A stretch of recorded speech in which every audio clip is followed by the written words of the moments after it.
불의와 죄악과 하나님의 말씀에 불순종하는 세상을 향해서 직설을 퍼부어대고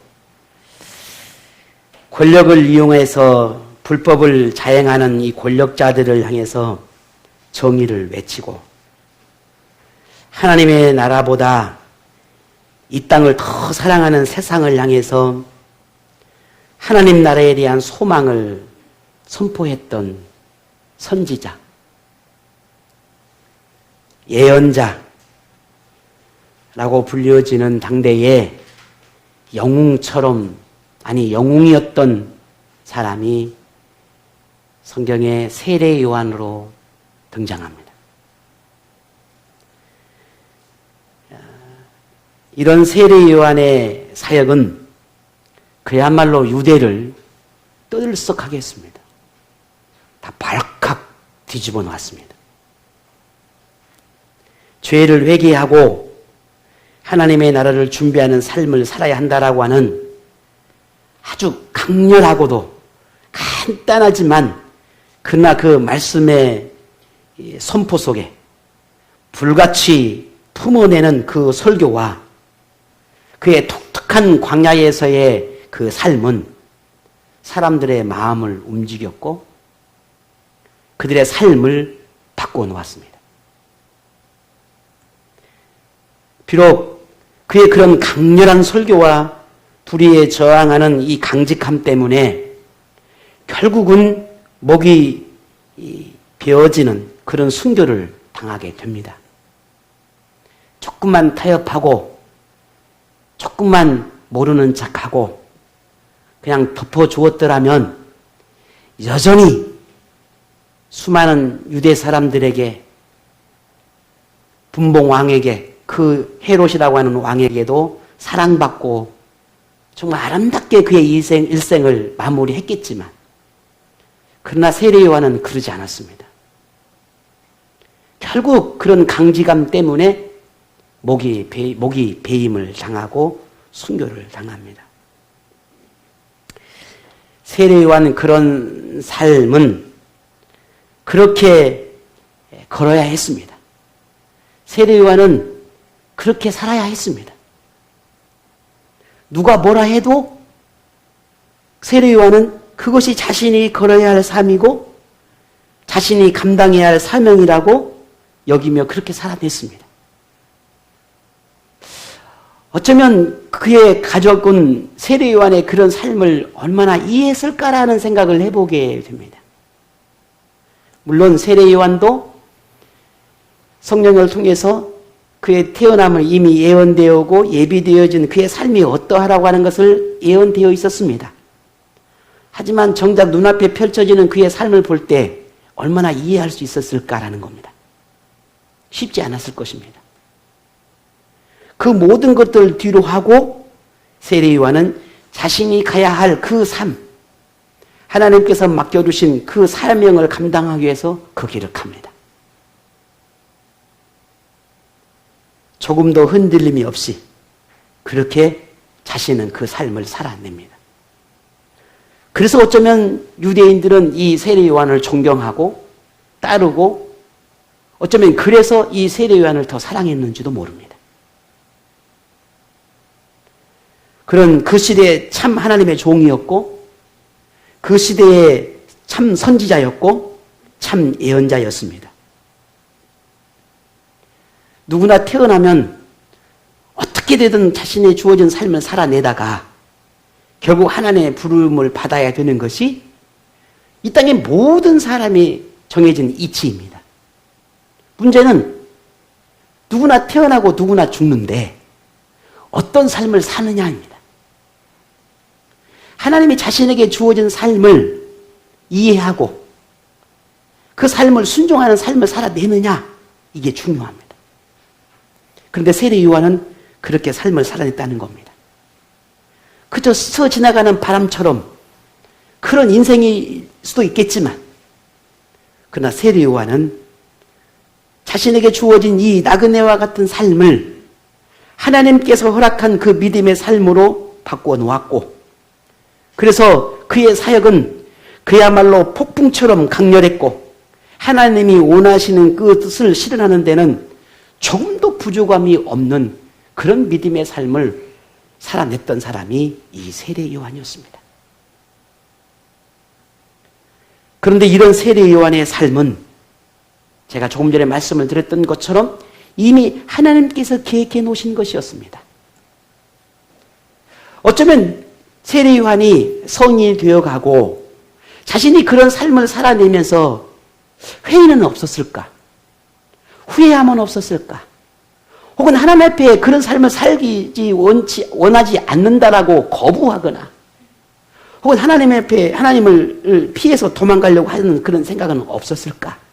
라고 하는 생각을 해보게 됩니다. 그러나 성경 어디를 봐도 이 세례 요한의 삶에서 그와 같은 모습은 발견되지 않습니다. 오히려 자신은 더 광야로 자신을 몰아냈고 오히려 자신을 더 극한의 한계에 자신을 몰아내서 하나님의 뜻을 순종하고자 하는 삶을 살아내고 싶어 했던 사람이 세례 요한이었습니다. 거꾸로 좀 더 편하고 안락한 삶 안에서도 하나님 말씀 안에 살아가는 삶도 있을 것인데 왜 세례 요한은 굳이 자신을 광야로 내몰면서 그런 적박한 삶을 살아가면서까지 하나님의 삶을 살아내고 싶었을까? 그런 생각을 해보기도 합니다. 어찌됐든 세례 요한은 하나님께서 자신에게 삶을 살아내도록 요구하시는 그 모든 삶을 살기를 원했고 또 그렇게 그 하나님의 뜻에 순종하는 삶을 살아냈습니다.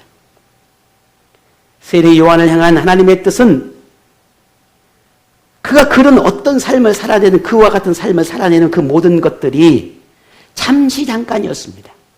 다시 말해서 참 하나님의 뜻이 이루어진 참 구원자 본래 하나님께서 원하시는 그 뜻이 이루어지기까지만 이 세례 요한은 그의 삶이 살아내는 것이었습니다. 들러리와 같은 삶, 그냥 반짝했던 그런 삶, 그게 세례 요한의 삶이었습니다. 그의 이름이 영원히 기억되지도 않고 그의 삶이 영원하지도 않고 그가 영원히 영웅처럼 살아갈 만한 그런 삶도 아니었습니다. 왜냐하면 진정한 영웅, 진정한 구원자, 정말 하나님께서 원하시는 그 뜻을 이루어가는 그 계획이 따로 있었기 때문입니다. 단지 세례 요한은 그 뜻을 이루기 위해서 준비하는 자에 불과했습니다. 그림자에 불과했습니다. 그럼에도 불구하고 그 삶을 순교의 삶을 살아내기까지 살아냈다라는 겁니다. 종종 그런 생각을 해보지 않습니까? 축구를 하면 열심히 11명의 선수들이 축구를 합니다. 그리고 팀워크를 통해서 누군가가 골을 넣습니다. 그러면 그 골을 넣기 위해서 우리가 흔히 말하는 어시스트라고 말합니다. 누군가 그 사람의 골을 넣기 위해서 정확한 패스와 그 사람이 골을 넣을 수 있는 누군가 돕는 자가 있다는 말입니다. 그리고 골을 넣습니다. 그리고 그 이후에 많은 사람들이 기억하기를 누구를 기억합니까? 그 골을 넣는 사람만 기억합니다. 그 사람의 골을 넣을 수 있도록 돕는 자는 기억하지 못합니다. 세례 요한도 그런 사람이었습니다. 오로지 자신은 그저 보조자에 불과했다는 삶이었다. 근데 그것을 감당해 나가고 순종해 가고 결국 순교의 길을 가게 되는 것이죠. 저와 여러분은 영웅이 아닙니다. 우리에게 주어진 이 삶은 하나님께서 우리에게 주셨고 또 우리에게 하나님께서 맡기신 사명이 있고 우리가 감당해야 할 인생의 책임이 우리에게 주어졌습니다. 그래서 내가 영광을 하나님 앞에 올려드릴 수 있는 것은 당연하겠지만 내 이름이 빛날 수도 있겠지요. 그러나 내 이름이 사라질 수도 있습니다. 빛나지 않을 수도 있습니다. 누구도 나를 알아주지 않을 수도 있습니다. 누구도 기억하지 않을 수 있습니다. 그러나 우리가 중요하게 여길 것은 내가 아니라 하나님입니다. 내가 아니라 교회입니다. 내가 아니라 믿음의 성도들입니다. 이것이 오늘 우리가 다시 기억해내야 하고 다시 회복해내야 하고 다시 하나님께 나가야 할 믿음의 근본을 찾아야 합니다. 지금 우리에게 필요한 이 놀라운 믿음의 근성들, 신앙의 가치관들을 회복해야 할 때입니다. 하나님의 목적을 그렇게 성취할 새로운 인물이 등장하게 되지요.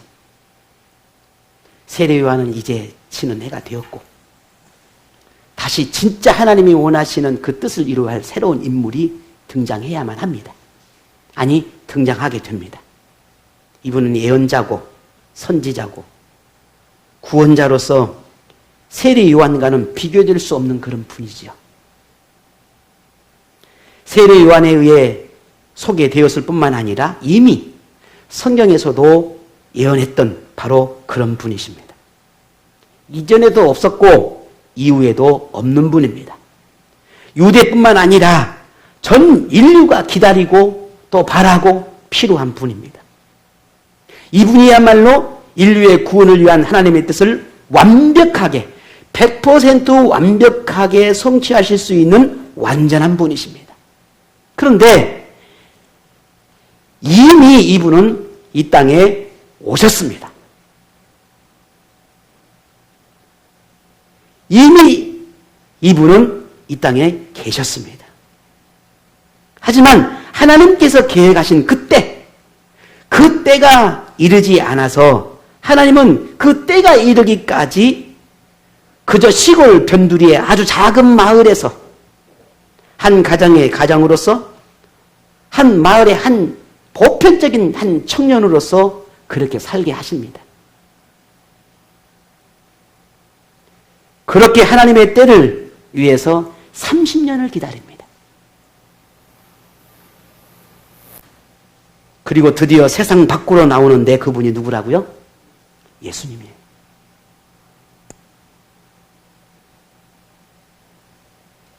이런 예수님의 등장에 대해서 오늘 본문의 마태는 이렇게 이야기를 합니다. 15, 16절에 스불론 땅과 납달리 땅과 요단강 저편 해변 길과 이방의 갈릴리여 흑암에 있는 백성이 큰 빛을 보았고 사망의 땅과 그늘에 앉은 자들에게 빛이 빛이었도다. 아멘. 마태는 하나님의 뜻이 무시되어지는 시대, 하나님의 말씀은 있지만 그 하나님의 말씀을 왜곡하고 변질하고 불순종으로 얼룩진 시대, 죄와 악으로 얼룩진 사람들이 주인 행세를 하는 시대, 교회와 종교 지도자들의 타락으로 희망을 잃어버린 시대를 가리켜서 마태는 흑암이다, 사망의 땅이다 라는 표현을 썼습니다. 지금 마태가 바라보는 이 시대는 그와 같은 시대라고 본 것입니다. 근데 그와 같은 시대에 그 어둠 속에 무엇이 나타납니까? 빛이 나타났다 했습니다. 하나님은 그렇게 어둠에 갇혀있는 인류를 그대로 방치할 수가 없었습니다. 억압과 짓눌림 속에서 사는 그런 사람들에게 하나님이 소망이 되어주고 싶었습니다. 그들에게 희망이 되어주고 싶었습니다. 그들에게 세상을 살아갈 용기를 주고 싶었습니다. 그래서 하나님께서 이미 작정하고 계셨지만 그 계획을 이제 실행하기로 결심하시고 세상 밖으로 예수님을 불러내십니다. 왜냐하면 예수님만이 그들에게 빛을 비출 수 있는 유일한 분이시기 때문입니다. 지금 우리가 사는 세상은 어떻습니까? 예수님이 필요하지 않는 세상인가요? 굳이 예수님을 믿고 따를 필요가 없는 세상일까요? 굳이 교회가 필요 없는 세상일까요? 여러분은 어떻게 생각하십니까? 인터넷에 보면 교회를 향해서 참 악담하는 많은 사람들이 있지요. 싹 교회를 쓸어버려라. 이렇게까지 표현한 사람도 있더라고요. 참, 이 세상을 보면서 그런 생각들이 참 많이 듭니다. 왜 그럴까? 물론 많은 부분은 우리의 책임이고 우리가 잘못한 것도 있었고 우리가 지혜롭지 못해서일 수도 있고 우리가 많은 그런 세상 사람들이 보기에 그런 많은 부족함들이 있었기 때문일 것입니다. 물론 그 모든 책임이 오늘 나와 우리 모든 그리스도인들에게 있습니다. 그렇다고 해서 이 세상에 지금 이곳에 이 인류에게 하나님이 필요치 않는 건가? 교회가 필요치 않는 건가? 그건 아니라는 겁니다. 여러분은 어떻게 생각하십니까? 목사가 잘못하고 믿음의 성도들이 잘못하고 교회가 뒷길로 가면 우리도 같이 비난하고 같이 손가락질하고 같이 우리도 돌을 던져야 하겠습니까? 아닙니다. 오히려 우리는 기도해야 합니다. 오늘 우리는 오히려 더 하나님의 은혜를 구하고 긍휼을 구하고 자비를 구하며 이 땅의 모든 하나님의 사람들이 다시 지혜를 얻고 다시 현명함을 얻어 그 하나님의 이름을 교회를 다시 회복할 수 있도록 내가 기도해야 합니다. 그것이 오늘 이 땅에 우리가 살아가는 삶의 지혜입니다. 하나님이 원하시는 것입니다. 하나님은 오늘 우리가 분명 하나님은 이 세례 요한을 통해서 수많은 일들을 해 가셨습니다. 해 오셨습니다. 그리고 앞으로도 그렇게 해 가실 수 있는 충분한 그런 믿음의 사람이었습니다. 하지만 세례 요한도 할 수 없는 게 있었어요. 그 인류에게 구원을 선포하는 겁니다. 지금 오늘 이 시대에 우리가 열심히 노력하고 정말 믿음으로 살아내고 아름다운 신앙생활을 하고 믿음의 삶을 살아낸다 할지라도 우리는 어디까지나 인간에 불과합니다. 그런 인간을, 그런 오늘 우리를, 그런 교회를 하나님이 쓰시겠다고 부르신 겁니다. 그렇다면 오늘 우리가 할 수 있는 게 뭐겠습니까? 아무것도 없습니다. 단지 우리가 할 수 있는 것은 기도하는 것입니다. 그리고 예수님의 그 능력과 예수님의 그 은혜와 하나님의 뜻과 하나님의 계획이 부족하지만 우리를 통해서 이 땅에 이루어지기를, 나를 통해서 이 교회에 하나님의 뜻이 이루어지기를, 나를 통해서 우리의 가정과 우리의 삶의 현장들이 그 하나님의 뜻이 이루어지기를 기도하는 것입니다. 지금 그 어느 때보다 이 코로나 시대를 살아가고 있는 오늘 우리에게 이 현실에서 예수님이 필요합니다. 하나님이 필요합니다. 우리는 이 시대를 바라보며 똑같이 말합니다. 힘들다. 참 힘들다. 참 힘들다. 물론 그 이유야 다 다르겠지만 우리 모두가 공통점인 것은 아직 우리 평생 생전에 경험해 보지 못했던 그런 상황을 맞이하고 있고 그러다 보니 심리적으로든 정신적으로든 육체적으로든 그런 압박감 때문에 힘들다고 말을 하고 있지요. 물론 사회적으로나 문화적인 부분도 마찬가지입니다. 사람과의 불신이 더 커져가고 있고 윤리와 도덕은 유례를 찾아볼 수 없을 정도로 무너져 버렸고 역시 가족도 무너져 내려버렸습니다. 인간이 중심이 되는, 개인이 중심이 되는 그런 시대를 우리가 살아가고 있습니다. 내가 관심이 있으면 관심을 갖고 내가 관심이 없으면 관심이 없는 거죠. 사람들은 그렇게 점점 더 이 세상에 집착해 가고 있는 시대가 되었다라는 거예요.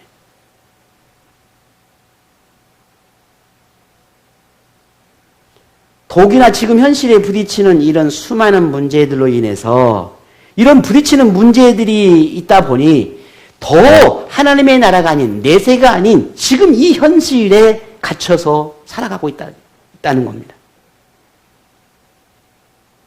꿈도 잃어버렸습니다. 소망도 잃어버렸습니다.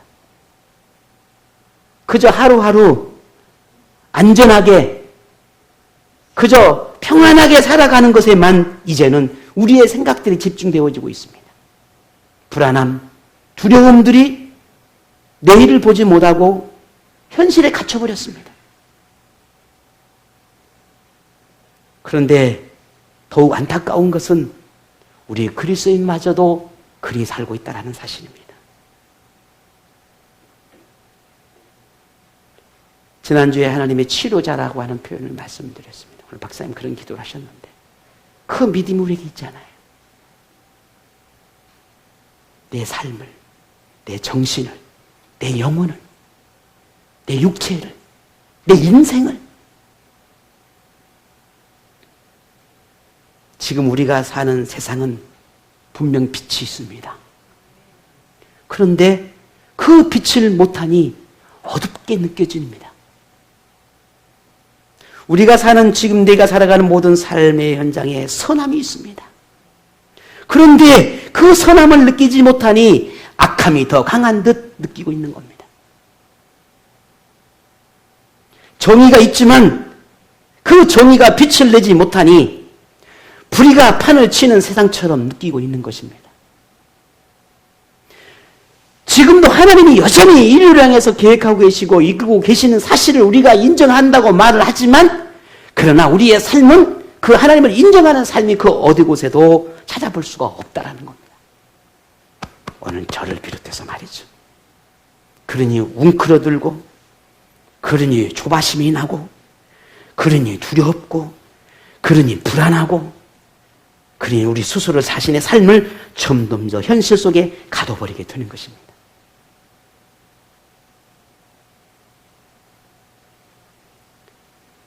마치 예수님이 세상에 왔지만 그 예수님을 알아보지 못하고 빛을 비추어 어둠을 몰아내우고 하지만 사람들은 그 빛이신 예수님보다 어둠을 더 좋아하고 예수님을 영접하라고 하나님께서 보내신 예언자와 선지자를 통해서 그토록 외치고 순교의 길을 감에도 불구하고 그 소리는 점점 더 다 허공을 치는 소리로 날아가 버리는 그런 현실 속에 있습니다.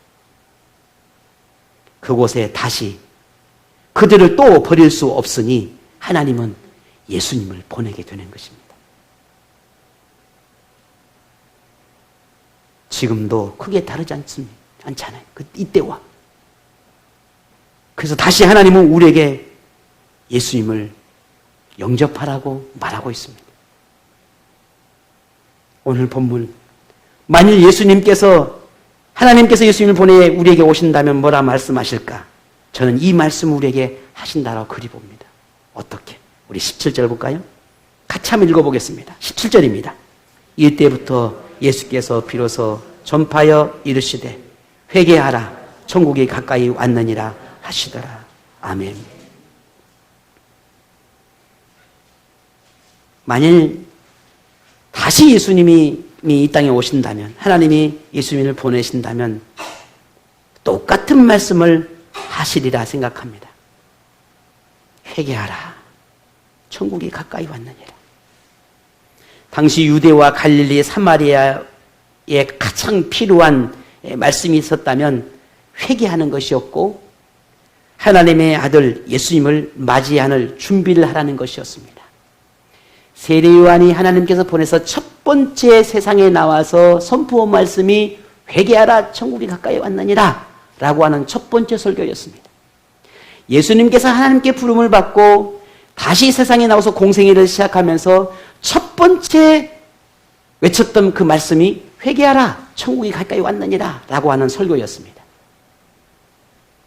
만약에 오늘 지금 이곳에 예수님께서 우리에게 오셔서 말씀을 입을 떼셔서 첫 번째 선포한 말씀이 있다 한다면 저는 회개하라 천국이 가까이 왔느니라 라고 말씀하리라 저는 그리 믿습니다. 왜냐하면 지금 우리에게 예수님이 필요하고 내가 예수님 앞에 회복하고 회개하고 자복하지 않으면 그 예수님을 우리는 영접할 수 없기 때문입니다. 회개하지 않으면 하나님의 나라를 얻을 수 없고, 예수님이 아니면, 예수님을 통하지 않고는 하나님의 나라를 갈 수 없으니 그 예수님을 영접해야 되는데 내가 회개하지 않고는 어떻게 예수님을 영접할 수 있겠냐는 거예요. 그러니 우리가 회개해야 되죠. 만약 오늘 지금 우리가 이미 예수님을 영접했다면, 아니 오늘 저와 여러분이 예수님을 영접했으니 우리에게 필요한 것은 무엇이겠습니까? 이제 회복입니다. 거듭남입니다. 회복입니다. 회개입니다. 예수님께서 우리에게 오신 이유는 오직 하나입니다. 하나님의 나라를 우리에게 주시고 싶으신 것입니다. 이 땅에서 잘 먹고 잘 살기 위해서 하나님 복을 주시고 은혜를 베풀고 우리에게 뭔가 필요한 것을 공급해 주신 것이 아닙니다. 하나님의 나라입니다. 하나님의 나라를 우리에게 주시기 위해서 하나님은 우리에게 은혜를 주시는 겁니다. 다른 이유가 없습니다. 아무리 이 땅에 우리의 삶이 풍요롭고 만족하고 정말 행복하고 내가 원하는 모든 것을 누리고 산다 할지라도 결국 내가 그 하나님의 나라를 얻지 못하면 아무런 의미가 없다라는 겁니다. 지금 우리에게 예수님이 필요합니다. 지금 여러분에게 예수님이 필요합니다. 오늘 저에게도 예수님이 필요합니다. 이곳에 있는 저와 여러분 우리 모두에게 예수님이 필요치 않다라고 말할 수 있는 사람은 단 한 사람도 없을 것입니다. 그렇다면 예수님을 따르고자 하는 믿음과 결단도 필요합니다. 어둠을 몰아내고 빛 가운데 인도하실 그 예수님, 죽음의 덫을 걷어내고 생명을 주실 예수님, 희망이 사라진 곳에 꿈을 주신 그 예수님이 우리 인생의 주인이 되어지도록 예수님 우리의 삶 가운데 모셔드려야 합니다. 그게 오늘 우리의 결단이 되어야 하고 이것이 오늘 우리의 믿음의 열망이 되어야 합니다. 왜냐하면 이것만이 지금 내가 살아가는 이 시대, 내게 주어진 이 땅에서의 삶 가운데 하나님을 떠나지 않는 방법이고 이미 내게 약속하신, 오늘 여러분에게 약속하신 그 구원의 약속을 끝까지 지켜낼 수 있는 방법이기 때문입니다. 예수님께서 성경을 통해 하나님의 나라에 대해서 가르쳐 주시고 또 여러분이 인생에서 때로는 치료자로 위로자로 소망을 주시는 분이 되어주신 이유는 하나입니다. 나를 떠나지 않았으면 좋겠다라는 거예요. 내가 너에 필요한 모든 것을 채워줄 테니 나를 떠나지 마라. 내가 너의 생명까지 책임질 테니 나를 떠나지 마라. 내가 평생 내 영혼까지 책임질 테니 나를 버리지 마라. 세상에 그 어떤 것보다 내가 너를 사랑하니 너도 세상에 그 어떤 것보다 나를 사랑해 주지 않겠니? 네가 사랑하고 싶은 것도 많고 네가 아끼고 소중한 것도 많겠지만 그러나 그 어떤 것보다 내가 너를 위해 내 생명까지 내어주었으니 너의 생명도 나를 위해서 내어줄 수 없겠니? 라고 말하고 있는 것입니다.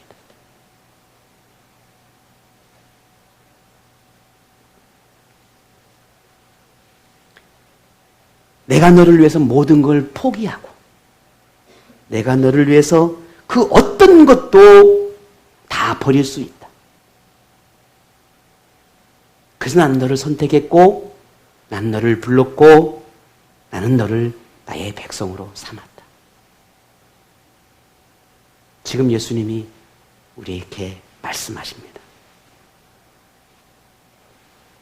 이 어둠의 세상에서 네가 나의 자녀로 나의 백성으로 살아내기를 원한다. 그래서 나는 너의 소망이 되고 싶다. 나는 너의 빛이 되어 주고 싶다.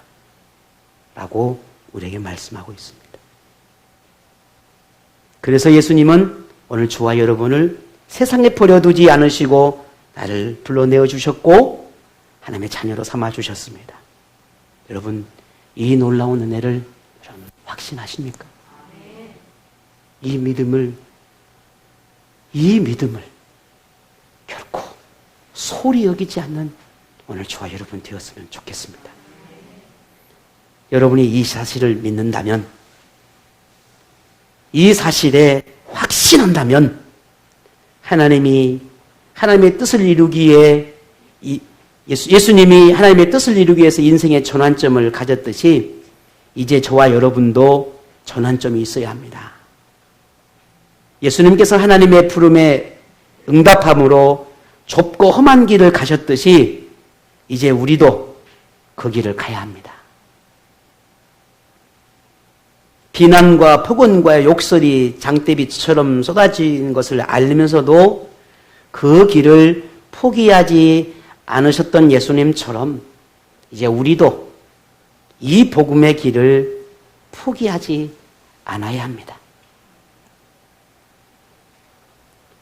게으름과 나태함과 외식으로 물들어버린 이 교회와 종교 지도자들에게 하나님을 어떻게 섬겨야 되는지를 가르쳐 주셨던 그 예수님의 모습을 보면서 이제 우리도 어떻게 하나님을 섬겨야 되는지, 우리가 어떻게 하나님을 영화롭게 해야 되는지 우리는 그 모범을 따라야 합니다. 그리고 우리는 포기할 수 없고 물러설 수도 없고 반드시 지켜내야만 하는 이 복음, 이 복음을 들고 우리는 세상으로 다시 나가야 합니다. 문득 그런 인간적인 염려와 걱정이 찾아오기도 합니다. 코로나의 사태가 올 1년 어쩌면 또 계속될 것 같은데 어떻게 될까? 우리 그리스도인들은, 교회는 어떤 모습이 1년 뒤에는 우리에게 다가올까? 앞으로 이것이 계속 되어진다면 전 세계 교회 하나님의 사람들은 어떻게 될까? 어떤 사람은 지금도 변이 바이러스 때문에 두려워하고 벌써부터 공포에 시달리고 벌써부터 염려하고 걱정에 시달리고 있는데 어떻게 될까? 그런 인간적인 염려와 걱정들이 종종 찾아옵니다.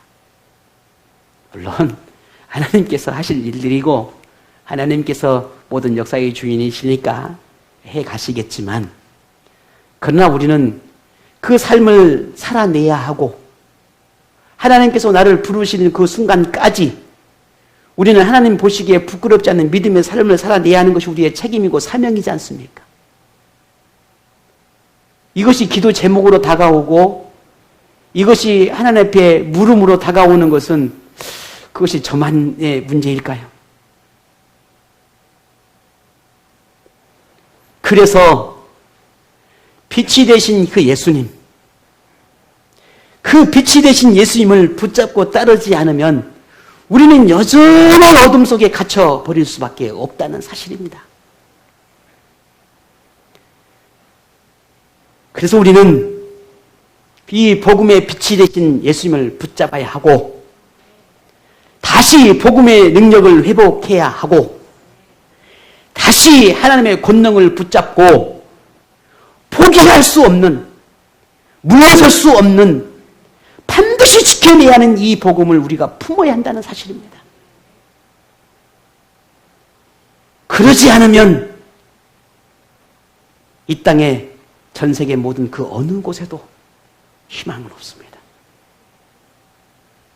왜 하필이면 지금 이 시대에, 지금 내가 살아있는 이곳에 하나님은 왜 나에게, 왜 이 교회 위에, 왜 지금 이 어둠의 세상을 보여주셨을까? 여러분 그런 생각 해보신 적 있으십니까? 분명 뜻이 있을 것입니다. 오늘 사순절을 보내면서 예수님께서 이 땅에 빛으로 오신 그 이유를 발견한다면 어쩌면 저와 여러분이, 오늘 우리가 작은 미랄처럼, 작은 풀씨처럼 그렇게 복음을 품는 자가 되어야 되지 않을까라고 하는 그런 마음을 품게 됩니다. 오늘 예수님이 하나님의 뜻에 의해서 세상으로 불러내어졌고 그리고 세상 속으로 첫 발을 내딛는 그 순간부터 예수님은 오롯이 하나님의 뜻에 순종하는 것만을 생각합니다. 하나님의 뜻을 이루며 산다는 것이 자신에게 어떤 일이 일어날 것이며 어떤 과정에 놓이게 될 것이라는 것을 이미 다 알고 계십니다. 사람이 상상할 수도 없는 일들이 자신에게 일어나리라는 것도 예수님은 알고 계셨습니다. 예수님이 하나님 말씀을 전하는 것만으로도 사람들이 어떻게 반응할 것인가도 알고 있었습니다. 하지만 예수님은 사람들의 그런 반응이나 시선이나 생각이나 태도보다는 하나님의 뜻을 이루는 것이 더 중요하기에 그런 사람들에게 연연하지 않고 계신다는 겁니다. 오히려 그런 사람들의 마음을 오히려 비워내고 그 비워진 마음에 하나님의 능력으로 하나님의 은혜로 하나님의 복음으로 채워 넣어야 한다라고 하는 것에 더 집중하고 계십니다. 사람들의 마음을 복음으로 채워야만 그런 어둠의 마음에 비난하고 욕하고 그렇게 하나님을 욕되게 하는 그들의 마음에 복음으로 채워야만 하나님을 만나게 해야만 하는 그런 예수님에게 주어진 사명이 있음을 오히려 거기에 더 집중하는 것을 보게 됩니다. 오늘 우리의 집중하고 자꾸만 바라보는 게 무엇입니까? 세상입니다. 사람들의 시선입니다. 남편입니다. 자녀입니다. 직장입니다. 수많은 우리의 시선과 마음과 생각과 우리의 계획들을 빼앗는 것들에 우리는 빼앗기지요. 그러니 점점 하나님께 집중하지 못합니다. 그러니 점점 하나님의 뜻에 집중하지 못합니다. 하나님이 원하시는 것이 무엇인지를 발견하지 못합니다. 저도 그러니까요. 예수님은 그러지 않았습니다. 그리고 말하지 어떻게? 오늘 23절을 함께 보겠습니다. 4장 23절을 보게 되면 우리 같이 읽어보겠습니다. 예수께서 온 갈릴리 두루 다니사 그들의 회당에서 가르치시며 천국 복음을 전파하시며 백성 중에 모든 병과 모든 약한 것들을 고치시니 아멘. 그래서 그들에게 그렇게 해서 고쳐서 말씀을 가르쳐서 그들에게 또 하나님의 복음을 전해서 하나님을 알게 하고 그들의 비난의 소리를 복음의 소리로 바꾸기 위해서 집중하는 것입니다. 우리에게 오신 예수님은 자신이 하나님께 순종했듯이 오늘 우리도 그런 삶을 살아가기를 기대하고 계십니다. 그래서 하나님을 더 깊이 알고 하나님의 뜻을 깨달아서 어둠 속에서 빛을 발견하고 그래서 그 빛을 따라 살아가기를 너무너무 원하고 계시다는 것. 마음 먹음에서 끝나는 것이 아니라 순종으로. 생각에서 머무는 것이 아니라 행함으로. 고민하고 걱정하고 염려하면서 그치는 것이 아니라 오히려 그것을 믿음의 열정으로 변화해 가기를 기대하고 기다리고 계시다는 겁니다. 연약하지만 부족하지만 쉽게 넘어지지만 우리가 이 믿음의 의지를 품고 성령 하나님의 도움을 구하며 다시 일어나기를 기다리고 계십니다. 이분이 우리 가운데 빛으로 오신 예수님의 간절한 소망입니다. 누군가 힘들다고 말할 때, 누군가 할 수 없다고 말할 때, 누군가가 어렵다고 포기할 때, 누군가 의문과 불신으로 하나님을 대적할 때, 누군가 비난과 비방으로 하나님을 외면할 때, 누군가 사람과 환경을 탓하며 불가능하다고 말할 때, 우리는 희망이 있다고, 할 수 있다고, 해야만 한다고, 이겨내야 한다고 말할 수 있어야 되지 않겠습니까? 그리고 기꺼이 오늘 우리가 그 길을 가야 되지 않겠습니까? 왜냐하면 예수님도 그렇게 사셨고 우리에게도 그렇게 살라고 말씀하시니까 말입니다. 그것이 천국을 맞이할 수 있는 믿음일 것이고 하나님께 부름받은 자녀의 신앙생활일 것이고 하나님께서 가르쳐 주시고 그런 삶을 보여주신 그 이유이고 목적이기 때문일 것입니다. 예수님을 영접한 우리는 흑암에 앉아있는 백성이 아니라 큰 빛을 보고 따르는 하나님의 백성입니다. 여러분이 눈을 뜨고 믿음의 눈으로 보시면 오늘 우리가 그 믿음의 눈으로 주님을 바라보시면 주님이 가시밭길을 가고 있다 할지라도 주님이 우리의 인생의 빛이 되심을 믿는다면 우리가 한 발 좀 더디더라도 좀 아프더라도 좀 힘들더라도 그 한 발 한 발을 내딛는 오늘 우리 생명나 모든 제들이 되었으면 좋겠습니다. 그것이 오늘 저에게도 오늘 여러분에게도 주님이 원하시는 게 아니겠습니까? 사망의 땅과 그늘에 앉아있는 사람이 아니라 생명의 땅을 밟고 하늘 향해 나아가는 하나님의 백성임이라는 사실을 오늘 여러분이 잊지 않았으면 좋겠습니다.